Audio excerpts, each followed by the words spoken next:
So some of the success stories in our town. There's been different folks that have kind of walked away.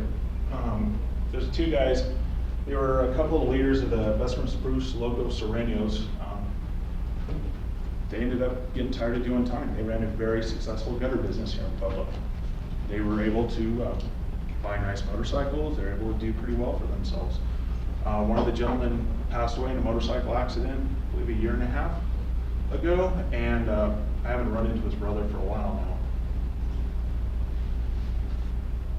Just some of the changes, folks grow out of things. All of our habits change as we get older. There's certain things we used to like to do that we see now that we have families we need to take care of, children we need to take care of. So sometimes as well, they're human just like us, their priorities change. Ex-gang members, we spoke about Mark Salazar here just a little bit ago. He's done some good stuff. He's even founded the Hard Knocks Gang Prevention and Intervention Program. It's a 12-week nonprofit program for kids. So we are starting to see some success in our community of ex-offenders, ex-gang bangers, trying to make a change, trying to make a difference. They learn from their mistakes, and they're trying to prevent others from committing those same mistakes.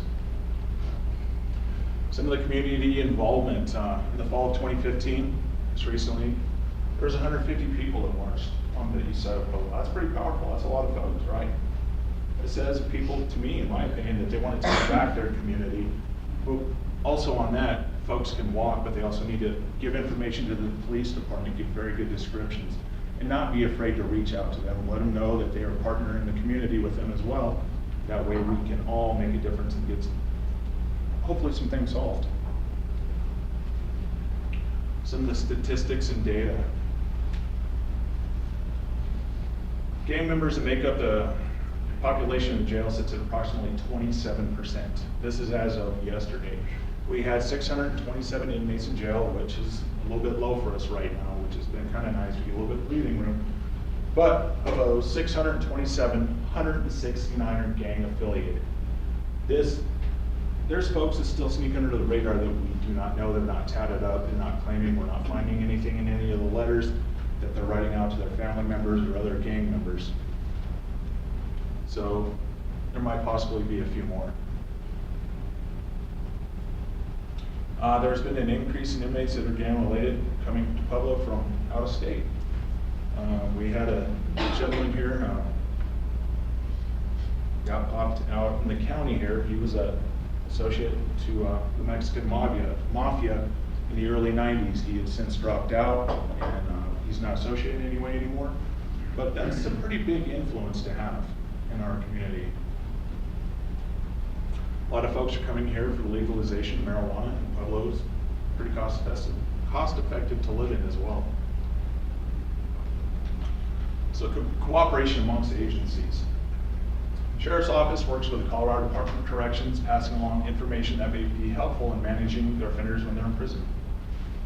DOC also, on the other hand, lets us know when they have somebody who's going to be high profile coming back to our community saying, hey, you guys need to pay attention.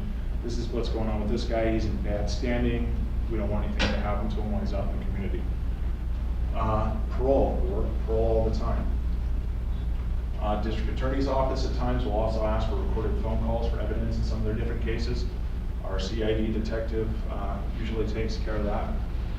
And the Police Department also requests recorded phone calls for their investigations.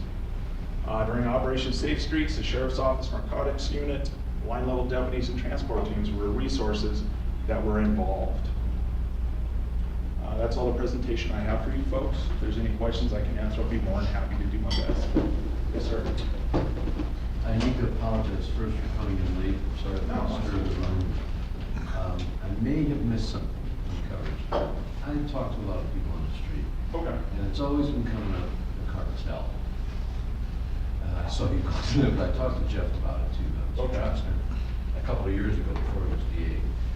I asked him what his position was on a couple of different things. And he kind of did the same thing. Oh, God. Yeah. No, DEA needs to be here and weaponized and the whole thing.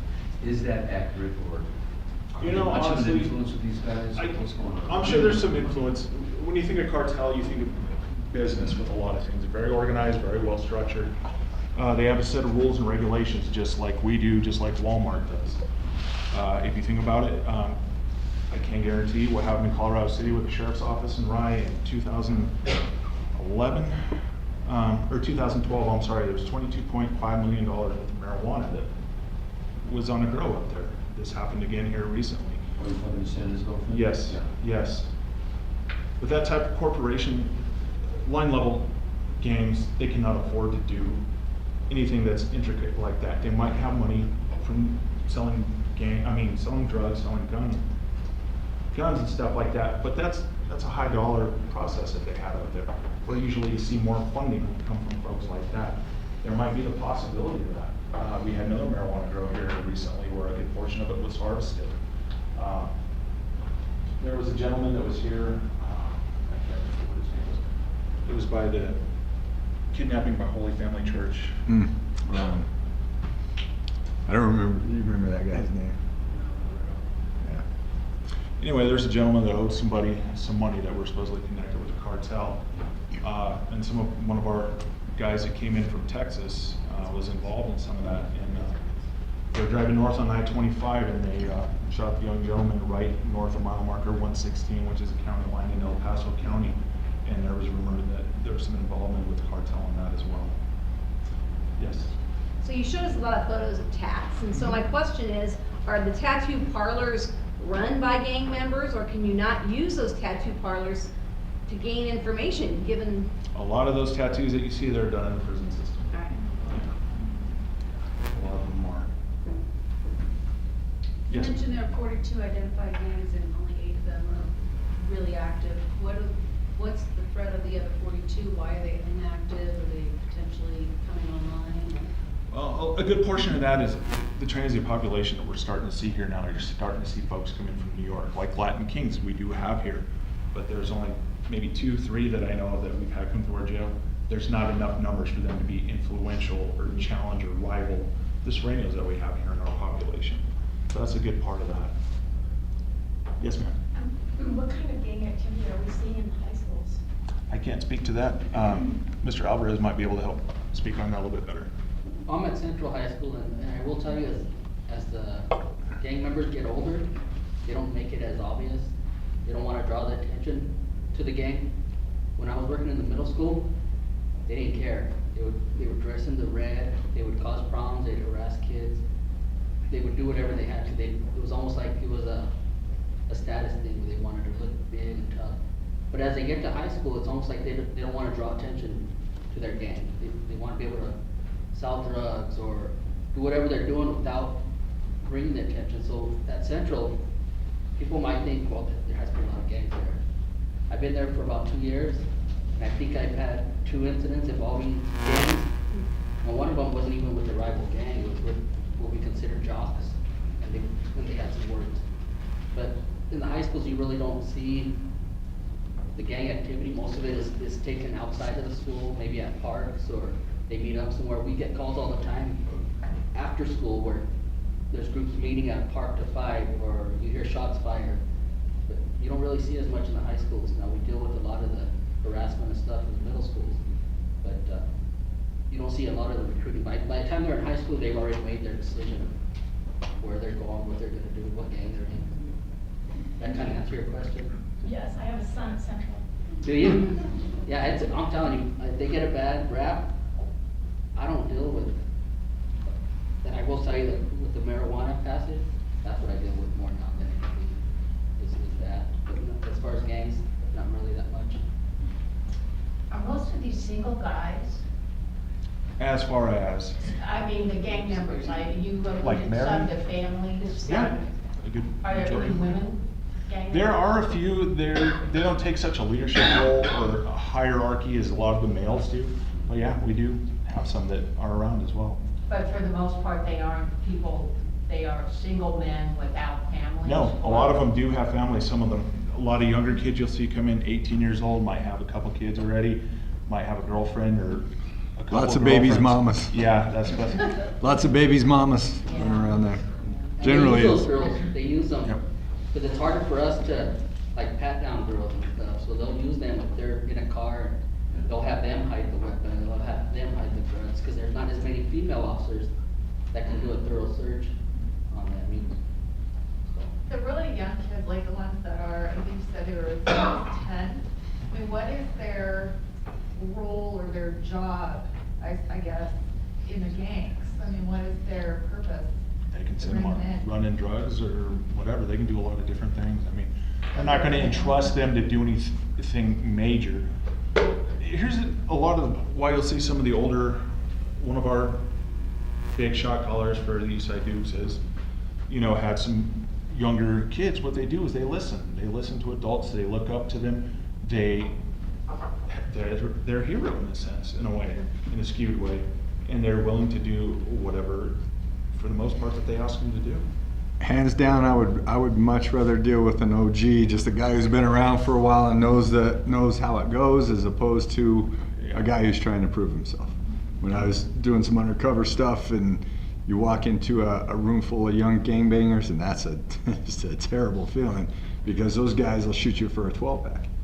Because it really doesn't. I mean, they don't have those inhibitions, and a lot of times what they tell them, because they're juveniles, what are we going to do to them? Yes. You showed some of the pictures of the gang graffiti. On the south side, I see a lot, it's TOK. Is that a specific gang? I think that's a tagging crew as far as I know. I haven't come across anything else besides that. Yes. You mentioned that the age range was 10 to 30. So my question is about those who are 40, 45. Do they tend to quit, or are they still intricately involved in their gang? Sometimes, usually if they are still involved, it's usually as a leadership type role, or if that age range, they might be in Department of Corrections. But yeah, we do see some that are out in the community, and I guess you want to call it, they've laid down their arms and they've moved on, but sometimes they're not. We had a guy in jail recently, he was in his 50s, that was still gang-banging pretty hard. I know I heard Mr. Salazar speak, and is that the gentleman? And he said that when you go into it, it's not a matter of if you'll die, it's just when. I mean, they really don't have a long-term outlook on life, so if they make it to being 30 years old, they consider themselves pretty lucky. And he almost died, it was my understanding. He was shot by an officer at some point, and that's what changed, kind of turned things around for him. But, I mean, those kids, they go into it with their eyes wide open. Sure. And it's just like a lot of other things like I spoke about. You do grow out of things. I mean, like he just spoke about, we'd rather deal with one of the OGs or one of the heavy hitters, as we call them. It's a lot easier to speak to them, get things across, compared to a kid at 16, 18, 19 years old, still hungry, still wanting to be somebody that isn't open to listening to reason or realistic type things, compared to somebody that might be a little bit older, a little bit wiser, and has walked through those shoes and say, well, maybe what Target Martino or Captain Taylor is saying really does make sense. Maybe I should stop and kind of think about things. And the other part of that, though, is, I mean, in a normal environment, sure, yeah, I think they grow out of it eventually. But along with the gang life is dope, is drugs and alcohol. So, not only do they become part of the gang, but they also become addicts or alcoholics. And then, so not only do you have, so you got this one big negative, and then you add another one, and then even if you were to break the cycle of being a gang member, I mean, eventually the most access is going to be within that gang, that they can get the guns, or I'm sorry, the dope and the alcohol and all that kind of stuff. So that I think lends to some of the longevity of some of those people and not getting out of it, because there's not a lot of options for somebody who's a drug addict in legitimately making a job and a career and that kind of stuff. So. Yeah, we've definitely seen a huge spike in heroin, and when we've had folks even come to jail that are so desperate to get back out and get more heroin that they've even willing to turn in their own mother. So yeah, that's what some of those drugs will do. Is meth kind of connected to it too, a little bit, or is it more of like the more, I guess, natural drugs like the heroin and the marijuana and stuff like that? Is meth still kind of high among the gang? Yeah, historically in the past, a lot of it, if you're a businessman, you were a businessman, you didn't use your own supply, but you're starting to see a lot of those people use a lot of that stuff now. And they'll sell whatever they can, but heroin is heroin's the new scourge. I mean, when I first got into narcotics 15 years ago, I mean, it was challenging to find somebody that was selling heroin. It just was. I mean, there were maybe one or two guys in town, and that is structured business. That's all it is. I mean, those guys, they have hours of operation after dark. They shut down. It is a very structured business, and now, they're everywhere. And it is, that is certainly our biggest problem right now. Whatever makes them money is what they're gonna engage in. And so, right now, you know, heroin seems to be the thing that everybody wants. A lot of that has to do with, you know, restricting prescriptions and all that kind of thing, kind of turn some of those people back to heroin. So, We're seeing a big problem now with heroin and meth together. yeah, They're doing heroin and they crash so hard that they do meth to come back up to survive, so that they're not totally useless. They do the meth until they can get more heroin, and then they get that so they can coast. So they're you doing guys don't both. even see crack anymore, do you? No, not really. Yes, Is ma'am. there a long-term plan for Operation Safe Streets? You know, I don't know, I think, The FBI is working on getting more people involved in it.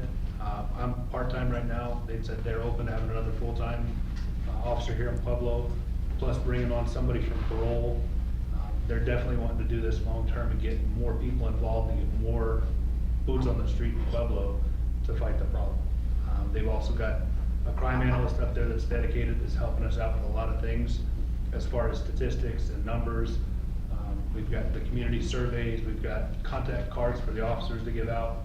And when an officer's on the streets and goes out to see the gang member, even if they haven't done anything wrong, they just stop and talk to him. If they identify themselves as a gang member, are wearing the clothing, have the tattoos, there's a lot of different criteria. They can mark all that on the card. That goes up to the analyst, and they can be classified as a gang member, so that we have something to track them by, so we know who's doing what. That way, when there is a shooting of an ace that gets shot, and they say, well, it was a guy in a blue shirt.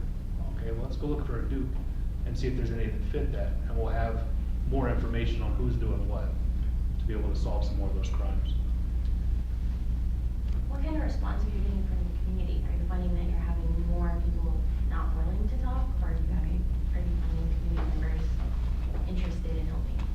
I think Jeremy would probably be the best one, but I can tell you just from being the first guy on scene a lot of times with patrol, there's a lot of reluctance. And some of it I get. I mean, you're in a high crime area, you're surrounded by these guys, they see you talking to the cops, and we're sensitive to that. I mean, I get it.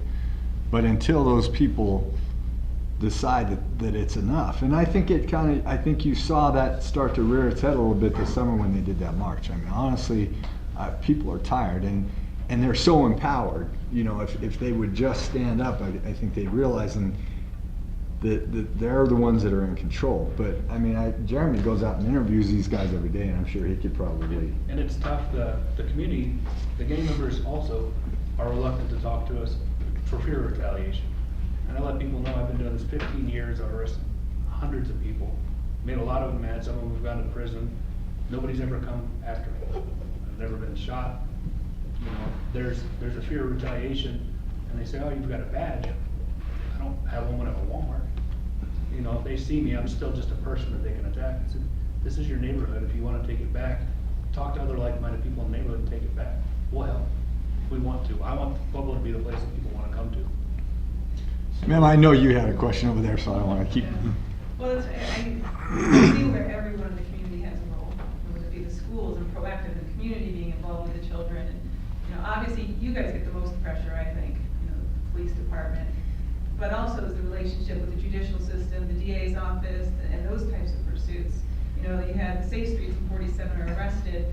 I'm curious as to what happened with them, what was their process, and is that effective in our community, or does that need attention and focus and work? And if it does, is that happening? You know what Yeah. You know, I mean, that hear collaborative. different stories about, yeah, well, the DA's not pursuing this, Right. that's not happening, or, oh, they're all getting out of PR bonds. So is everyone just cycling right back out to get the jail so packed, they're not, you know, they're not keeping people there. So how is that all playing into our success? You guys work so hard. I mean, it would be discouraging for me if I'm an officer and I arrest them and I get them, and then they're just right back out. I go, why did I risk my life? Yeah. You know, how does this, is this? You're absolutely right, and it's terrible, and it's not the sheriff's department's fault. I mean, there's only so many places you can put people, and right now we don't, unless you commit a felony in the city of Pueblo, you don't get booked into county jail. And a felony is a pretty high standard by most measures. I mean, that's something that's tough for us to meet. Now, DUIs, restraining order violations, domestic violence, certainly there are exceptions to that rule. But it is a challenge for us as a community and as the system as a whole, because we work very closely with the Sheriff's Department and the DA's office, and everybody's on the same page, but how do you get there is a little bit different. And ultimately, I mean, it really comes back to the community and trying, I think after, and correct me if I'm wrong, Jeremy, but once, like Ray said, once they've hit high school, they've made up their mind. And to reverse that at that point, unfortunately, it is really tough. And I don't see a lot of success after they reach a certain point and them turning around and just, doing the right thing all the time. So this process is going to take generations. It took generations to create this problem, and I think it's going to take that long to get it out, because we've got to stabilize those homes and those families, and then in turn, when those kids come up, they don't pick that way of life. We can, I think right now we're just kind of stuck in that cycle where the next young one comes up and then we're forced to deal with it for the next 15, 20 years. So one of the things though, if we were looking at this critically, which presented to us in the media, and first I want to say that without the deputies or city council or county commissioners there, I'm not putting any blame on you. You're the guys at the front of the table, so I apologize for that. But what you said is that we know where they are. We know that the cycle. We know that this is a continuous cycle. We know what feeds them.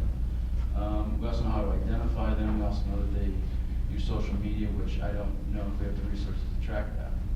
And we've also identified that the community does not have the resources being pumped into, whether it's the library safety or the east side rec center safety, in terms of putting boots on the ground, in terms of addressing those kids' needs. So with all this on the table, what essentially the end report is we're not putting resources into the places to attack this problem from ages 10 to 16. The community isn't aware that we are not putting resources into attacking the problem when it's young. Before, because you said that it's awfully tough to change the direction from when they get into high school. I mean, would that be a fair assessment that what we are doing is either non-effective? Because we can react on the street with the FBI on safe streets, but we can't have a safe streets every Friday, Saturday, Sunday. Right. Because there's just no feasible way to do that. So then, would it be safe to say that we are absolutely not addressing this problem on those kids from age 10 to 14 in a meaningful way to change the cycle? Not at the level I think we need to. I mean, to say that we're ignorant to it and we don't understand it. Yeah, I don't mean ignorant. And I think I get it, but so I'm a part of this group called One Community, and I don't know if anybody in here is in that group, but I mean, that's some of the brightest, most dedicated people that I've ever met are in there, and they all have great ideas, and everybody wants to implement them, but resources and just how do you do that and the logistics of it, because this problem is bigger than all of us, and it's as huge as the community, and it needs to be addressed that way. And then until we attack it that way, I mean, the police and the judicial system can throw them in jail forever, but that's just a symptom of the real illness, which starts at home, and it's that lack of a really strong family, and that at least that's my perception of it. I mean, I've been around long enough to know the kids that I see out there are out there because they don't have anything at home. And until we find a way to address that problem, then yeah, I think we are just kind of treating the symptom of the illness that's plaguing this city right now. And I would like to input for the members of the media that are here. If you would have any questions about the Lucero Library, I encourage you to contact John Walker, the executive director. He has been proactively working with both the Pueblo Police Department, the DA's office, and the Sheriff's office. I've seen several meetings occurring between them, trying to address those issues. The library is there to be a safe haven for the children in our community and provide some positive assets to them. And they're working with the police entities to ensure that those children are kept safe and that we can Right, address absolutely. that. So I encourage you to contact him prior to any other thing that you present about the library. Could I just ask a follow-up? If you guys had your perfect solution and you had unlimited resources, or and I don't know if you want to step out of line from your bosses, but what would you tell the community in terms of what we need to do? Because I mean, we could say that the families need to be stronger. I don't know how you fix the socioeconomic issues overnight, in terms of the way Pueblo is lagging behind in this part of the state. But outside of that problem, what would you tell the community in terms of, if you had the manpower, the resources, the money, and the community will, what would be your way to get either us engaged or get us engaged in a solution that we can work towards? Hold each other accountable. I mean, all these people that live in these neighborhoods, if they would hold each other accountable and not allow that activity to occur, because they all know very well who the people are that are doing it. And then in collaboration with us, helping us identify those people so that we can prosecute them effectively. But yeah, if we had unlimited resources, we'd have 20 officers a day out there, making it really difficult for those guys to operate. We would have, I'm sure, a lot of other diversionary programs where we could identify those individuals at a very young age and get them moved when they're high risk into an environment that might be a little bit more conducive to them. One of the things I was talking to Ray about, and he can probably speak better to, is some of these kids in a normal school environment, they're disruptive, and they take away from the kids that want to be there, and it's really hard for them to have an effective classroom when you have 3 or 4 really disruptive elements in there. And so, I don't know what the answer is. For Ray, if what he's seeing is just taking them out of there and putting them in, at least isolating them from the other students who do want to learn and having that environment for them. I don't know. I mean, there are educators in this room that probably know far better than I what the pitfalls are, but. I can tell you what we're doing in our building. And thanks to Amy and Judge Reyes, we've been able to start this program called HIPS, Heroes in Pueblo. And so, yay, George comes too. And so it's a program that we've invited community members to come into our school during the days, because I do come from a school of high poverty, low SES, so socioeconomic. And because we have these adults that are in our building, our kids attach and gravitate to our adults and love them and know that they have somebody that's going to check up on them weekly. They're regulars that come in every week, and so we're growing our numbers. We have other schools that want this program in their building, but we're piloting it because we just created this, and it's going very well. It's successful, and I think that's what's great for the daytime, but we still need things after school in our building to help keep those kids busy and still find people care and want to be part of whatever their interest is, art, wrestling, whatever, but it needs to be in our building. So yeah. We do have, go ahead and talk more. Well, and I think that, and to be fair, on the Lucero Library, that's exactly what that is.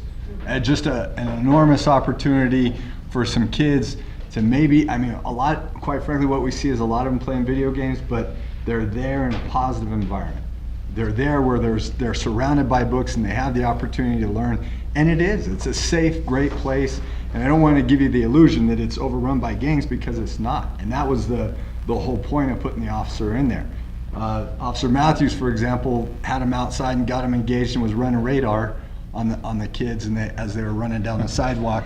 And it's just those kind of positive interactions are priceless for us. And that's the kind of thing, when you talk about in an ideal world, that's what we want. And that's what we want our officers to do, and we encourage them to do, is get out of those cars, engage with the public in a positive way, so that those interactions have long-lasting effects, especially on those young kids. I mean, I would venture to guess that Officer Alvarez here in Matthews have a lot of kids out there that just idolize them and think they're really great role models. And that's what this community needs a little bit more of. And that's something that we work on. Yes, sir. Thank you, sir. I've been involved in some discussions with some associates about implementing a community policing program. As President Obama has kind of mentioned, New York, Detroit, Los Angeles has these programs, and they're becoming effective. Are you at all aware or how that could apply to Well, and we're doing it. I mean, we are heavily engaged. True believers. I'm a true believer. Was I at first? I don't know. It kind of sounded a little touchy-feely, and I never really saw what the advantages to it were, but I will tell you now that I absolutely am fully engaged in it. I believe in it. And what I think community policing is not necessarily, this unit of people. It's a police department, and it's officers getting out of cars, just like I said, and just interacting with people on a personal level and getting to know them, because what you see right now a lot of times is just a car. See a car going by, and a lot of that is cause and effect. I mean, there's a lot of volume call-wise, and that's where they're going. But I mean, we, on a daily basis, we attend community meetings, we have guys out at the library, people getting out of their cars, and I know the Sheriff's Department does the same thing. One of the things we did when I first got promoted to sergeant was, we would encourage officers to start these community policing projects, and it would be to target gangs or speeding or issues that we thought were plaguing the community. Then we started going to a lot of the meetings. East Side Neighborhood Watch meeting was one of them we went to. And the people would tell us what all the problems were, and we were out there, doing speed enforcement and trying to address those issues through enforcement. And we'd come back and people were just equally kind of unhappy, but they were happy to see us at the meetings. Then what we started doing is just having officers walk around, being visible, shaking hands, and saying hello.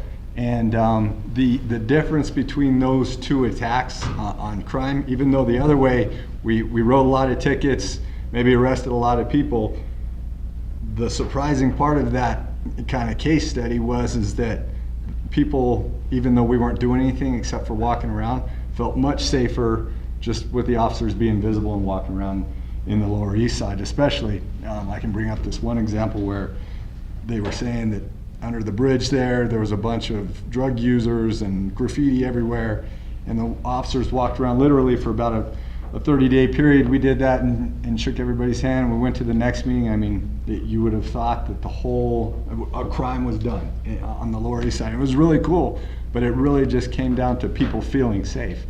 The same amount of crime was there, but the perception is that they were safer. And really, at the end of the day, I mean, hard stats matter, but how people feel about where they live is what's most important. I'd like to touch on a few questions real quick. I want to get back to yours when you talked about cooperation with the district attorney's office and conviction. You're fine. You're fine. And conviction rates and different things like that. I'm sure some of you folks remember in July we had a pretty serious assault that happened in the jail. On a majority of those cases, they are closed out, and on those cases, they were sentenced to 12 months in our jail consecutive to any other case they had to serve.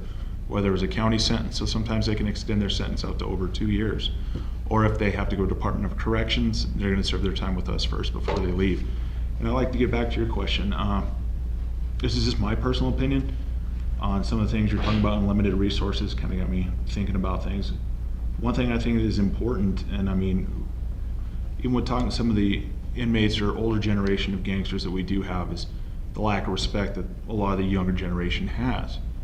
I think a lot of that, I mean, if we could possibly gear any type of classes or education towards character. I feel character is very strong. Being able to do the right things when nobody is looking is an important trait to have, no matter what you do. And that might help some of those folks maybe come to the light and be an individual instead of becoming assimilated into a group. That's just a little bit of my idea on that. And that's what elementary counselors do in the Philippines. We do a lot of character education Good. in our lessons. Good. At least in District 60, we have counselors. Okay. That's good to know. And we're not the starting point, we should be the ending point. Mm-hmm. Yeah. This starts at home. There's 3 brothers that live in Pueblo that have over 30 children together, with different moms all over. And 3-0. all three gang members, all 3 have done time in prison. What do these kids have to look forward to? That's where our mentality's coming from. We've got another mom that's got 6 or 7. Dad just got out of prison, mom was on drugs. The kids are all gang members, because that's what they know, that's what they've been taught. And that's not everybody, but it happens more than it should. But I can tell you, working nights, you go into that house at 2 o'clock in the morning. 2 o'clock in the morning, mom's drunk, dad's drunk. The kids are out in the living room playing PlayStation at 2 o'clock in the morning. You're talking about 10, 11, 12-year-old kids. On the streets. Yeah, or out on the street. And I remember this one kid in particular, or kids, and I said, you guys got school tomorrow? Yeah. Homework? Yeah. Did you do it? Nah. And you just, the problem with that is that I just don't have a lot of hope for it. And I know that we should, but it's tough because that kid faces some pretty insurmountable obstacles. Unless they were completely removed from that environment, I just don't see how they have a chance. And what we need is more for them to do, more from the community. We don't have a Chuck E. Cheese anymore. Something that simple. We've got one skating rink, one movie theater, one ice rink. What are they gonna do? You know, when we were kids, we ran around, we went outside and rode bikes and had things to do, but you also had places to go. There's a community pool, community parks, more that you could get out and do. They're limited here by geographical location, socioeconomic, whatever it is. They're limited in what is available to them, what they can afford, and what's out there. And that's something the community's gotta come together and say, we want something for these kids. We wanna put an It's on the east side, you know, or put Chuck E. Cheese on the south side. We want something for them to do, another bowling alley, different groups, Boy Scouts, Royal Rangers, whatever it be, that they can get involved in.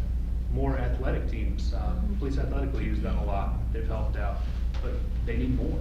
They need something for these kids to do other than hang out with their uncle, their dad, their cousin, who's a gang member, and all they see is that. Because if they have nothing to do, that's what they're gonna do. They're gonna hang out at home, hang out in the neighborhood with the other kids that are doing the wrong thing, because that's what we do as kids. We all made stupid mistakes and did the wrong thing as kids unless somebody showed us this path is probably the one you wanna go on. If everybody's telling you, hey, we're all aces, or we're all Serranios, or whatever, that's your only influence, that's what you're gonna do. That's just human nature. Wolves don't run together because, you know, anybody tells them to, that's just what they do. That's how we are. So we need something for these kids to do. The community needs to come together and say, this is what we want. There's grants out there that we can get for it, that the community can go after. Different organizations we can get in to help. DARE does a lot. We get Smart can be in town and bring that to the schools, and different programs to show them, hey, there's more options out there for you. That people like Mark Salazar has made it from nothing to coming out of jail to be a mentor, and have more people out there to show them there's something for you.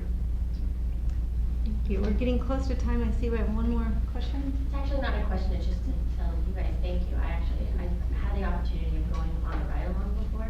I don't know if anyone's done that, but literally this city is a different city when that stuff goes down. And I mean, these guys are super, super busy. One of the most interesting nights of my life. So thank you.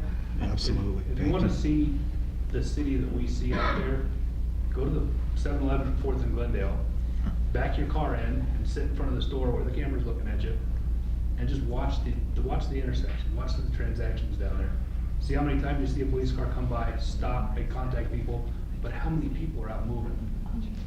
I was out this weekend and the traffic was nothing because it was cold compared to the weekend before, but hundreds of people through that intersection. And it's just there, and that's not the only one, it's not the worst spot in town, but that's a busy spot. Because of the store, because of the neighborhood, we've got them in Bessemer, the west side, they're everywhere, but go out and look at the community and see what's out there, and do it at 11:30, 12 o'clock.